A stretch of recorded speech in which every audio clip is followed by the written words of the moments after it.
Hey everyone, so today I am going to be talking about achieving your ultimate number one goal and how to do so. If you like these sort of videos, go ahead and hit the subscribe button down below. It'll let you know when my next video about this sort of stuff comes out. And if you found this thought-provoking, leave it a like. So let's get started. Achieving your ultimate goal in life. I'm reading this book right here. It's called How Adam Smith Can Change Your Life. Well, to be honest, I'm not really reading all the chapters. I'm just sort of reading the parts that I think are useful for me. It's a book I highly recommend for anyone. Um, and it's a book about happiness, achieving success, and the true, things that you should look out for in life that trip you up about yourself, and the psychological biases that screw yourself over and thinking that you're better than you think you are and stuff like that. And in this book, there's this one topic that I think it's very, very useful, and it's about achieving your number one goal. So I read this article recently by Warren Buffett. He's a billionaire, and it's about Warren Buffett. And apparently, if it's actually a true story, Warren Buffett, he's on his private jet, and he's talking to his pilots and just conversing with them. And his pilot admits that he's not really where he wants to be in life. He wants to do something else. He wants to achieve success in a certain occupation. And he also has all these other goals, and he doesn't know what to do. So Warren Buffett, he says, well, I want you to list out the top 10 goals in your life in order of importance. In that these are the goals that you want to achieve the most by the time your life ends. And so he does so. And then he says something very insightful. And again, who knows if this story is true or not. But it may be. I think it's very insightful. He says, okay, now look at your first goal, your number one goal, and do whatever it takes to achieve that goal. And for the other 9 goals, do whatever it takes to not achieve them or not let them distract you from your first goal. And again, I'm paraphrasing and I may not have done it justice, but the point of it was that your other goals, although they may be important, may distract you from your first goal. If you shoot out in too many directions, your second or third or fifth goal may, in certain ways, whether it's the opportunity cost and loss of time, or just straight up, doing something where you could be doing it, achieving your first goal, these things distract you and they prevent you from achieving your most important thing. So who knows if that's actually true or if it's something you should fully follow, if that's really what Warren Buffett actually said. But it's something to ponder. And I mean, I feel like you can, you can achieve, you can do multiple things, but not too many. And certain hobbies can lead to things down your path that you may never even fathom. So it's sometimes a disservice to just, push out everything in your life, family, friends, and all your hobbies. But at the same time, it's also very true that if you're a jack of a trade, of too many trades, you're never going to get to an expertise level at anything. And expertise in one skill set and extreme success out and skill at one thing is what really brings in the money and success and so forth. Anyhow, I have this great story in here. Basically, this book, what it does is it takes this book made by Adam Smith hundreds of years ago called The Theory of Moral Sentiments, and it's written in somewhat Old English, and he just interprets it for us in modern times. He interprets it for us and in modern language so we can understand it, and also just adds his own examples and insight into it. and it's timeless wisdom from Adam Smith, who achieved a lot of success and wealth in his life and left works in economics, like the book The Wealth of Nations, that just like it's still one of the most well-known, respected books on economics to this day. And so he wrote this other book on philosophy. It's more on morality and philosophy, and I think it's very interesting. So let me just read you the story, and it's very interesting because I also read a book recently by a billionaire. His name's the book's called The Business of Happiness, and it's by a billionaire called Ted Leonsis, who was part of AOL and all sorts of other stuff. And it's very eerily similar because first off, this book was made very recently, and he was a part of AOL. He was there when Steve Jobs, he bought a computer off of Steve Jobs at a convention, and he was there throughout the whole tech age. And at the same time, he achieved wealth at a very early age through another company, millions of dollars, and then his whole book is centered on what makes you happy, and his whole most of his book is on how he achieved all this wealth. Like, he was a millionaire many times over in his mid-20s, and yet there's so many examples about how he was not happy. And his whole book was his main purpose of his book was just like finding that happiness and what he learned to achieve that happiness, and it was not fully in money. And he gives examples that were eerily similar about other stuff I talked about in this book in another video. Even though this book mentions stuff, it quotes stuff hundreds of years ago. It's just very eerily similar, where people have. He took a job that paid a lot more. So he went from like $100,000 annual salary to a few $100,000 annual salary. And the problem was that he hated his new job. There's no real, higher meaning or purpose to his new job, and it was just like cranking out work every day. And he ended up being less happy, and he spent the next couple of years just trying to find a new job because of that. And it's something that no one understands. Like I look around, I see all these people working, and they don't really understand it. They're all in that sort of rat race on making more money, and they don't understand. Like, some people are happy at their job that doesn't make a lot of money, and I don't think a lot of them understand that the reason that they're so happy with their job, or a partial reason, is because they have a community of interest that they're passionate about, that their job helps them pursue. And on top of that, they have a community of friends or a community of relationships at the job that they like, and a higher purpose, and on and on and on. And those things contribute to the happiness of your well-being on a day-to-day basis.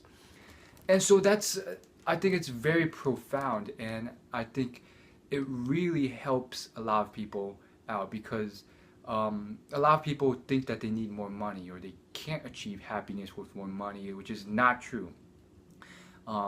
People can be rich in different ways, and you can be rich in happiness much more so than someone with millions of dollars. And that's very profound, and I think that's something that should alleviate a lot of burdens on a lot of people, because it means that, hey, you don't need money to achieve happiness.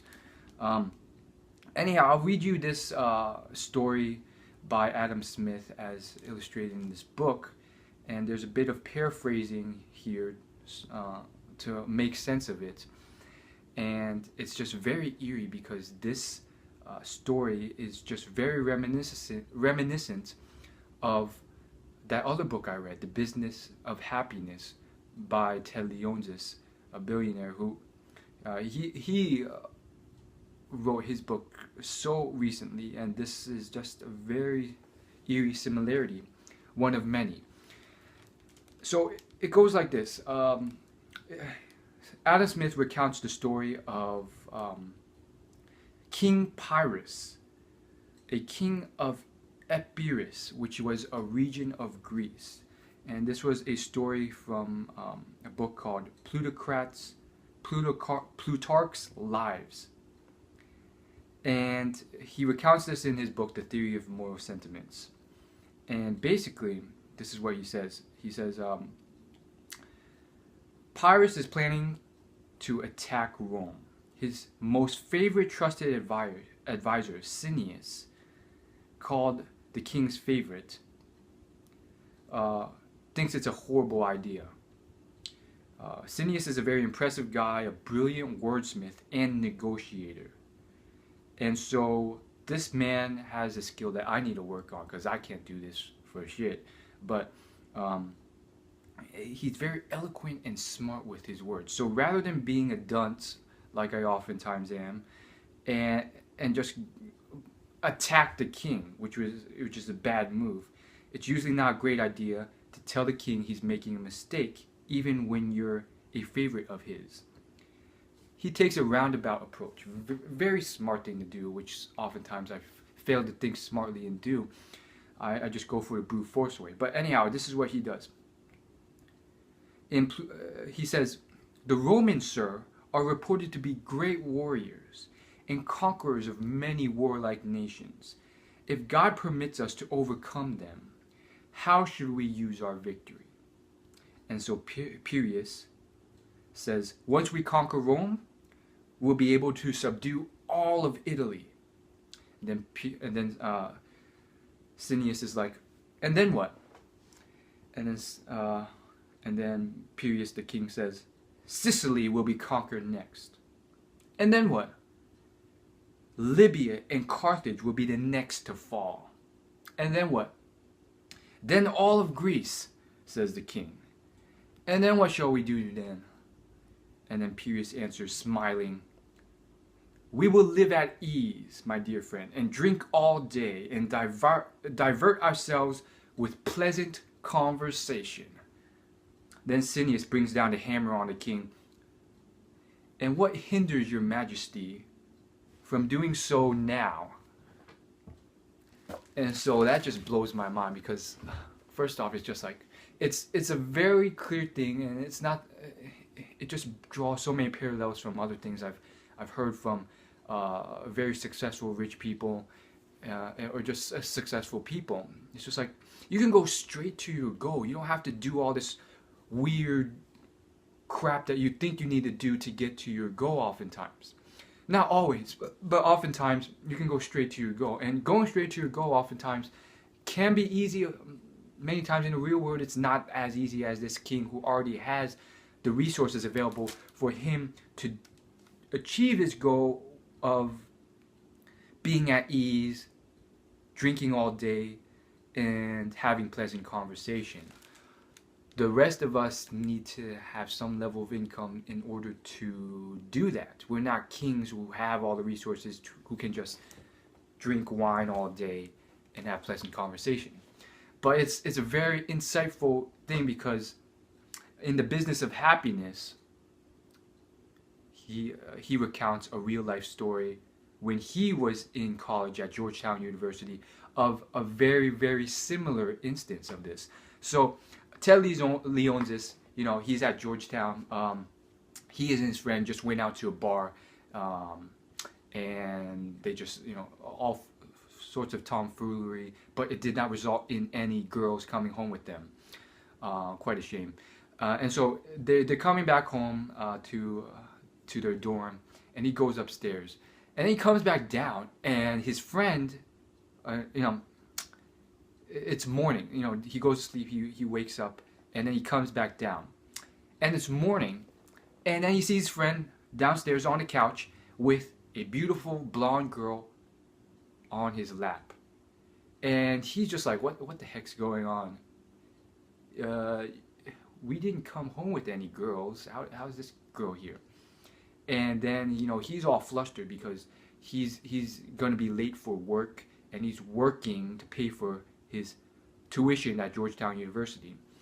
And so he's just like all flustered, and his friend in a typical bro fashion, I guess you can say, does something pretty ridiculous. He goes, dude, why are you so like, why are you like going on and on about, being so flustered about getting to class, getting to work, and all this stuff. You should just chill and relax, like me sometimes. And then Ted Leonsis, he's just like, he's getting angry, and he's just like, well, I need to do this to get a great job, and so I can pay for college. And then, lo and behold, the same sort of exchange takes place, and it goes on and on and on. His friend's like, well, why do you want to get a good job? Well, he's like, well, I need to get a good job so I can make good money, so I can pay for my colleges and have a good life. Why do you want to?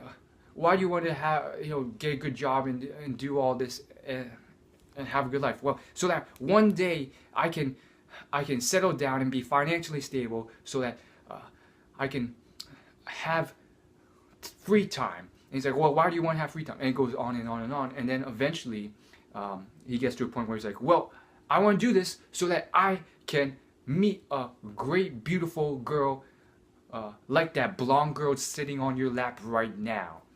And then he's like, well, I'm just cutting out all the middle stuff, and I'm doing what I want, what you want to do at the end right now. So obviously, you have to take this with a grain of salt. I don't think Leon just does full justice in his book from explaining this whole story, because he sort of ends on this whole topic of conclusion of cutting out the middle stuff.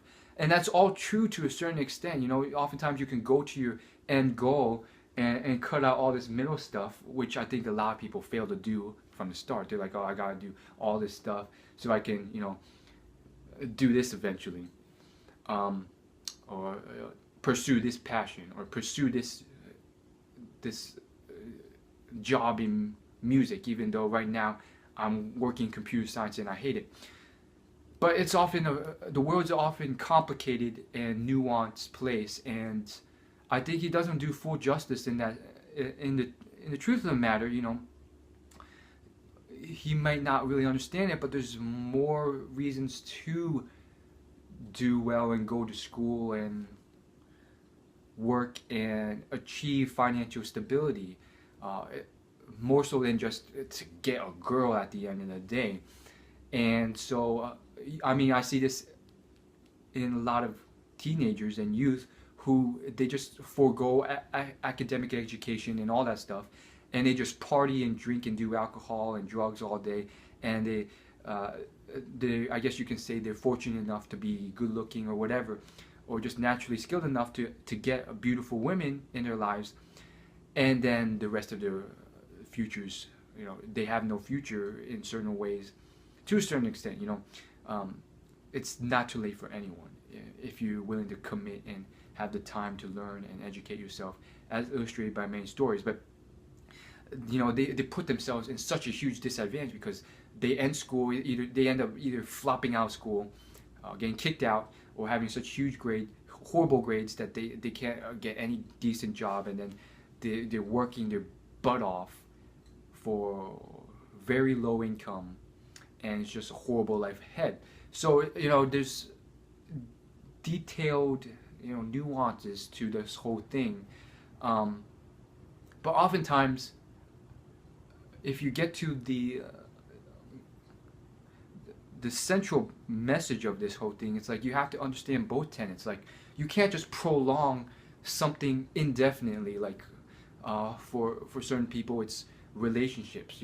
They're doing all of this stuff so that one day they can be rich, so that they can get a girl that meets their standards, because they've been erroneously told that the only way to get girls is to be a millionaire, which is completely wrong. Or to get quality girls is to be a millionaire, which is not true either. It can help for sure, but again, do you really want a gold digger? So it's like all these things coming together, and so you don't want to prolong anything indefinitely into your future, because you're not guaranteed to live until 50. There's people who die at 20, die at 30 from car accidents, cancer, all sorts of things, which is a horrible thing when you think about it, and it really makes you, more urgent on a day-to-day basis. But you gotta take all this into account, and both of these stories, it just illustrates how you can oftentimes just, you have to realize what's priority and what's not, and then figure out where to go from there. Thanks so much for watching. I'll see you guys later. Peace. And if you're a subscriber, I'll see you in my next video. And as always, like, share, comment, subscribe. Thanks so much for watching. I hope you got something out of this.